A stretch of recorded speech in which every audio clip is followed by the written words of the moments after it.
I'm Tim, welcome to our channel, and thanks for logging on. Today we're discussing the Tag Heuer Link Chronograph. You can see and you can purchase this Tag Heuer Link automatic chronograph on our website. Subscribe to our YouTube channel if you enjoy these videos, and please click on the card in the upper right hand corner of the screen at any time during this video to see our full listing for this watch with additional high resolution images, accessories included, and of course, pricing details for this impressively comfortable Tag Heuer Link chronograph. Now here's the thing about the Tag Heuer Link. There are watches that are defined by their movement. Most Zenith El Primero chronographs fall into that category. Then there are watches that are defined by their design. Everything from the Audemars Piguet Royal Oak to the Ebel 1911, those fall into that category. Then there's the exceptionally small and elite class of watches defined by the bracelet, and the Link heads that class. Now on my wrist, 6 1/3 inches, 16 centimeters in circumference, you can see the size, but what you can't see is the comfort. I'm going to talk about the size first because that's universal and easy to express. The watch is 41 millimeters across the round of the case. That's not including the crown guards, the crown, or the chronograph pushers. In terms of thickness, it's actually quite easy to live with a formal sleeve or a tight cuff, simply because though 15.5 millimeters thick, you can see the easy step of the case flank, you can see the smooth slope of the conical bezel. A sleeve easily ramps up and over this watch as long as it isn't painfully tight.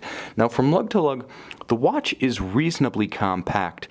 52 millimeters, but 52 millimeters defined by extremities that are part of the bracelet. So the watch does curve out and around your wrist rather than flaring out over the edge of it. I would say that because of that superb bracelet and the way it curves around your wrist and sort of marginalizes the size of the watch from an ergonomic standpoint, the lower limit for wearing this watch comfortably might be somewhere between 13.5 and 14 centimeters in circumference wrist size. Now let's talk a little bit about that Link bracelet.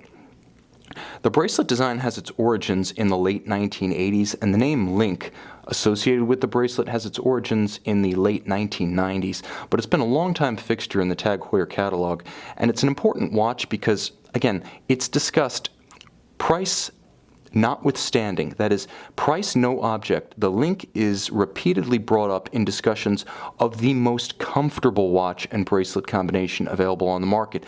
Think about what that means. Regardless of price, this is the watch that's named time and again by enthusiasts who know and collectors who've experienced as the most comfortable available. So let's take a look at why. Now you can see the Link obviously features a distinctive and at first glance rather massive construction to its bracelet. It has a very narrow taper. It does taper, but it's very progressive. It's not dramatic. What is rather dramatic is the bipartite construction of those individual links. Now each one is shaped not so much like a large Y or a bracket as it might appear at first glance.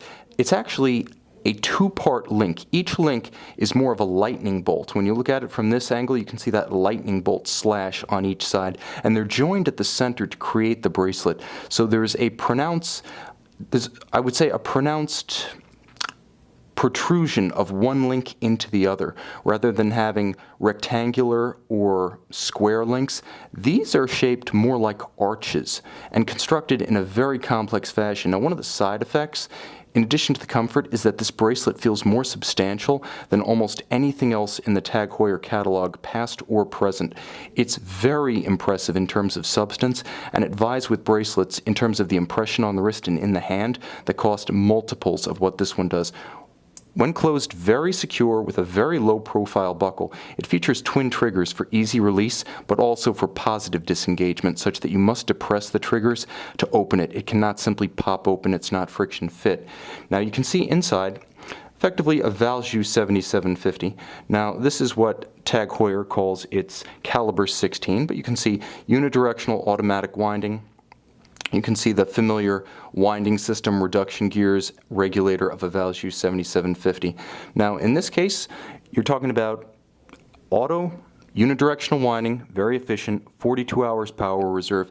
It does hack when you stop the balance, and it does feature a quick set function for the date such that you can rapidly correct it should the watch run down or encounter an irregular length month. Now it also has robust water resistance. 200 meters is quite a bit more than you might expect for a chronograph with a motorsport style tachometric scale bezel, but the watch is quite versatile in that respect. It's ready to go to the racetrack. It's also ready for poolside or taking the plunge at the beach. A handsome watch The versatility is compounded by the fact that most of the bracelet and case is finished with a very subdued satin finish, so it's not one to project bombast or ego, but rather a smooth, subtle, and refined companion. Sporty, of course it is, but also discreet, such that you could easily wear this white metal black dial combination with upscale attire. The dial has spectacular depth, from a slope of a Rehaught second scale outboard to a center dial that's stepped down from the hour track. It also features individual sub-registers with polished chapter rings for an upscale appearance, compounded by the applied and polished hour indices. With lume, you can view it in low or no light.